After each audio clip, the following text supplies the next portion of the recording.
Good morning, everybody. Welcome to your Friday edition of the Movie Mornings news show update thing, whatever we're calling it. Hey, Batman is in the DCU already. No, it's shocking, right? We got some spoiler discussion a little bit about Batman in the DCU from the most recent episode of Creature Commandos. So if you don't want to know about that, definitely may not want to listen to that story. We're also going to tell you what's coming out this weekend, and I got a couple of fun headlines I saw pop up that I wanted to cover with you guys. It's been a bit of a slow week, not a whole lot of news happening, but it is a new year. So you know what they say, new year, new me.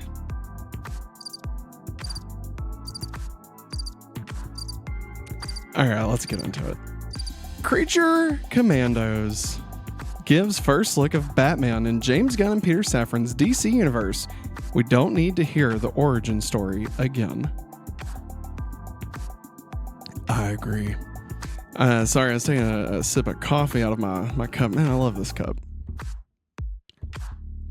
So this comes from Armando Tinoco from Deadline. And says the latest episode of Creature Commandos gives viewers a first look at Batman in the DC universe that James Gunn and Peter Safran created. Episode 6 of the Max series offers the first glimpse of the Caped Crusader in the new universe. In a new interview, Gunn revealed why there are a lot of silhouettes and not a detailed shot of the superhero.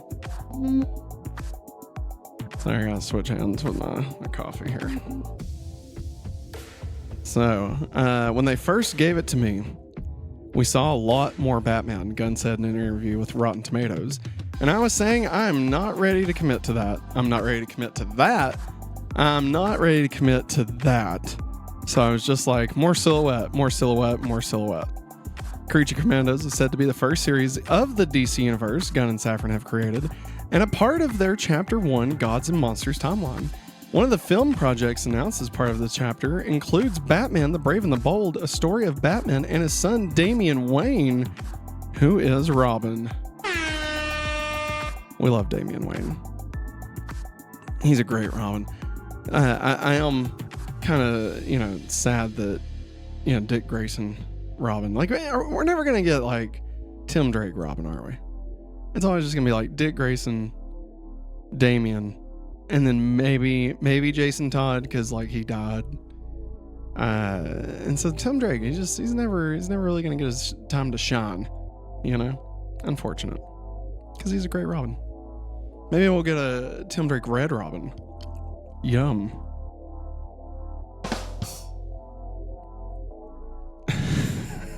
Gunn's decision to include Batman in Creature Commandos was to show that Batman does exist, adding, he already exists in this universe.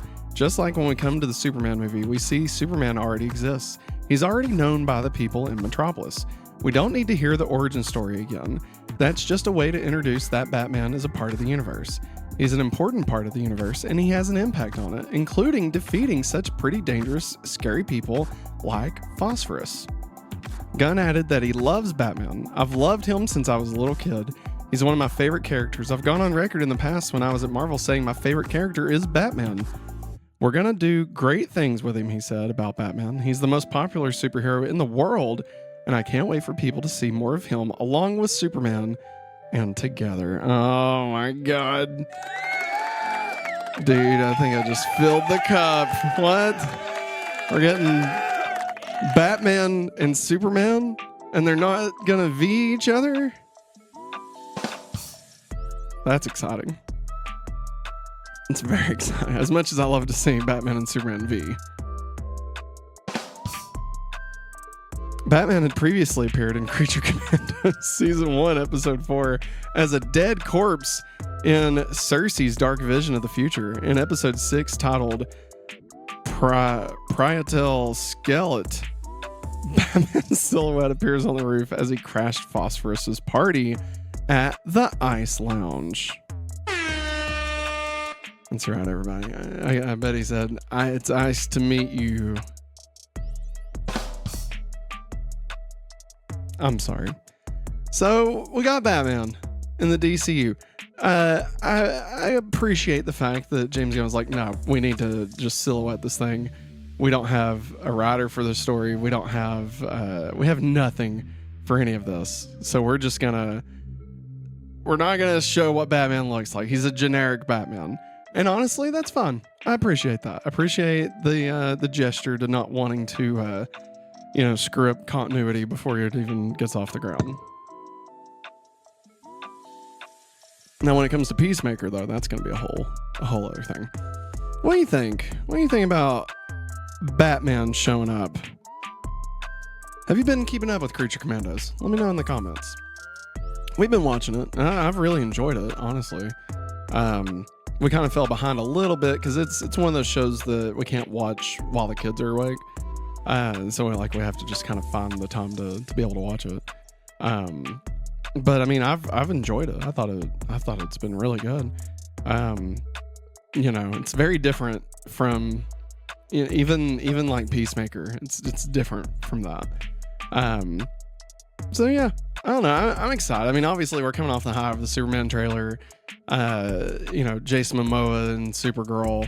Now we got Batman showing up. Like things are starting to move, man. The DCU, where like it's actually happening. And we knew it was coming. We knew it was happening. We trusted James Gunn to do it, obviously. But it's cool to actually start seeing these things actually happen. I haven't felt this since Nick Fury showed up at the end of Iron Man, or Robert Downey Jr. was in the Hulk. It's exciting. We're at the birth of a new universe. What a time to be alive. All right. I got some headlines for you. Like I said, not a lot going on at all this week. But we do have a couple of fun headlines that I wanted to bring up. These are from Variety, I believe. It's either Variety or Deadline. And I don't remember which one. But I will credit the writer, so no worries there. So first off, we got Andrew Garfield says Spider-Man 4 casting rumors are not true, but I know no one's going to trust anything I say from now on. So this is from Zach Sharf. So I guess there's been some rumors that Andrew Garfield will be back for Spider-Man 4. And he's telling us it's not true. I personally believe him. And hey, maybe I'm wrong, but I just think that it makes sense to not have him back, him or Toby. Now, I mean, of course, when was the last time Sony did anything that made sense?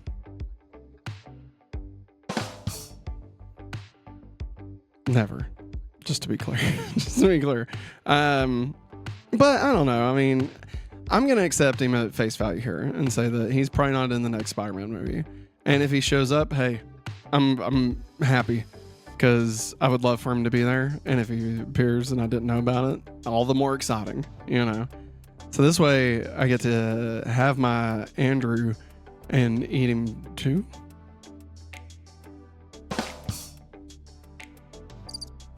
No, let's be honest. That deserves the crickets. I don't even know what I was trying to say with that. This next headline is silly, okay? When I saw it, I have no context as to why this headline even exists. But it's great, and just the can of worms that it opens in my brain is amazing. And so I want all of you to share in this feeling that I have experienced. So this comes from Todd Gilchrist. David Fincher says he met with Warner Brothers to direct Harry Potter and told the studio, I want it to be kind of creepy. I cannot imagine a world where David Fincher did a Harry Potter movie. I mean, that would, I don't even know. I'm speechless, honestly. I don't even know what I would want from that. Would I want it to be closer in tone to the Harry Potter movies, and it's more like, when a special director would come in and do like an episode of The Office, and you don't really tell? Or would I want it to be a straight up Fincher Harry Potter movie, you know? And I mean, obviously, I don't see Fincher just phoning it in. And I mean, it's David friggin' Fincher, for God's sakes, you know? Like, I mean, God, that would be crazy. That'd be crazy. I don't know. I saw that. I wanted to share it with everybody. I thought that was an incredible universe.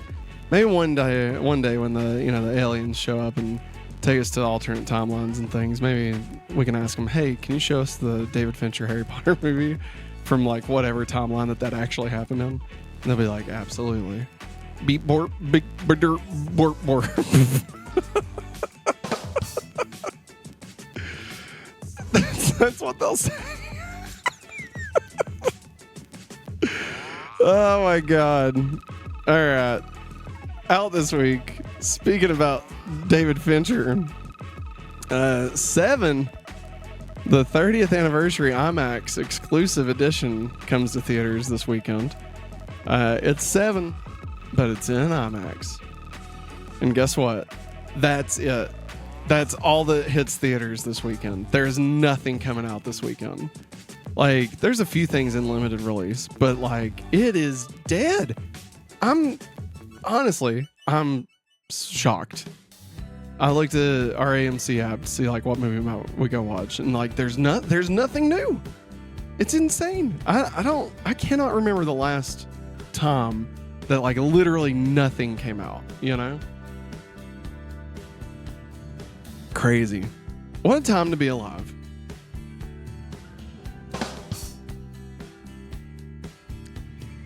Coming to streaming this weekend. A new Wallace and Gromit film hits Netflix today. It's called Wallace and Gromit: Vengeance Most Foul.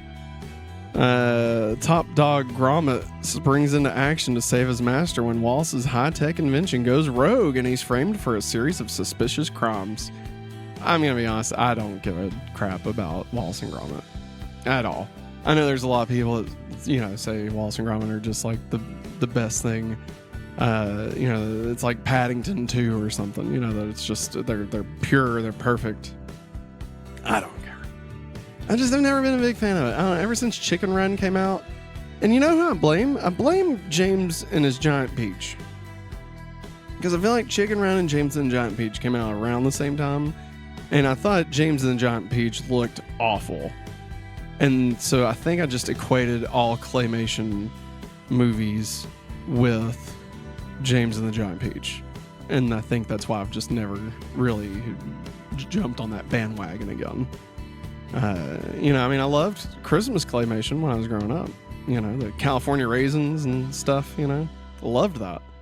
But, yeah, I never got into Wallace and Gromit. And just, you know. And even that one guy, he did, you know, the Mr. Fox and Isle of Dogs. Like, I never even watched those, you know. That has, like, George Clooney in it. And one has dogs. Like, they're just a bunch of dogs. Also hitting Netflix on Monday, the first live broadcast of Raw on its new home, WWE's Raw. That's right, everybody. It'll be live Monday at 8 p.m. Eastern. I don't know. You know, obviously we're not going to keep up with wrestling storylines or anything, but I do think it's kind of cool that Raw is now on Netflix. You know, I've been unable to watch Raw for years because it was stuck on USA. I don't know. Didn't it move to Fox at some point? I don't even know where it was. I just knew I couldn't watch it. Not that I'm going to. I just think it's cool. I don't know. I really liked watching the documentaries they have about WWE on Peacock. So check that out. Hitting Amazon this weekend. It's actually already out. Quiet Place Day 1 is now available to stream on Amazon Prime. And The Fall Guy is also now available to stream on Amazon Prime. We watched both of those last summer. They both made our like best movies of the year, but they didn't end up in our top 10. But I really enjoyed both of them. check out our video. If I remember, I'll put like a link to it, in the description, and I'll do like one of those tags where like if you're watching on YouTube, you can click it and it takes you to the video. But it's where we, rank our favorite movies of the year and do our top 10. But yeah, I really enjoy both of them, The Fall Guy and Quiet Place Day One. I think A Quiet Place Day One might actually be my favorite A Quiet Place movie. I really like it. Although the ending of A Quiet Place, the original, that's pretty solid. That's tough. Either way, they're both good. So check them out. Amazon Prime. Hitting the HBO Max today, we get The Front Room. So this is that movie with Brandy that came out, I think, last September or something. I believe it's A24 horror film. Her mother-in-law comes to stay at their house, and it's like weird, creepy, quasi-religious stuff. So I'm in. I'm actually very excited to get to watch this. I almost bought it just because I really wanted to see it, but hey, it's streaming on Max now, so everybody check that out. We'll discuss if it's worth watching. And also, Superman and Lois, the final season is now available on Max as well. I have not been keeping up with Superman and Lois due to our Smallville rewatch. I didn't want them to be competing against each other in my brain or in my heart. And so I'm holding off on Superman and Lois until we finish our Smallville rewatch. We are halfway through season 6, and we're doing an episode a week. So, I mean, we've still got another 2 years before I get to watch this. But, I've heard it's really good. I've heard the final season is really good. So, again, all those episodes are available to watch right now on Max. And then lastly, this weekend, we get the Golden Globes over on CBS, and I think it's also going to be on Paramount Plus, I believe. I think you can also watch it there. But it will be streaming on January 5th. That's this Sunday. I have not kept up with the Golden Globes at all. I don't even know what's nominated. I'm assuming Wicked. If Wicked doesn't win, best movie, musical, I think is how Golden Globes separate them. Then what are we doing? What are we even doing? Give Bowen Yang Best Supporting Actor.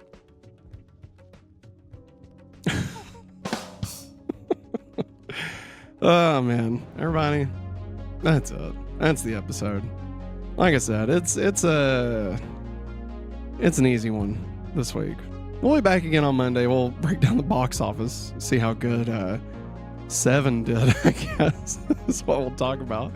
We'll also talk about what's coming out in the following week. And, of course, keep up with all the news. There is a story we might cover talking about, the box office versus last year's, so 2024 versus 2023, the state of the box office business, and all that stuff. So come back for that. It's going to be fun. Let me know what your thoughts are again on the Batman DCU stuff. Definitely exciting. And yeah. Oh, and real quick, we got Discord now. So if I remember, or actually it is, I know I remembered. It's in the description of this episode. So click on that, join the Discord. We talk about the movie mornings every day over on the Discord. So come hang out. If you see a news story you want us to talk about, drop it in the Discord. Or leave a comment. Whatever you want to do. I'm not picky. You let us in.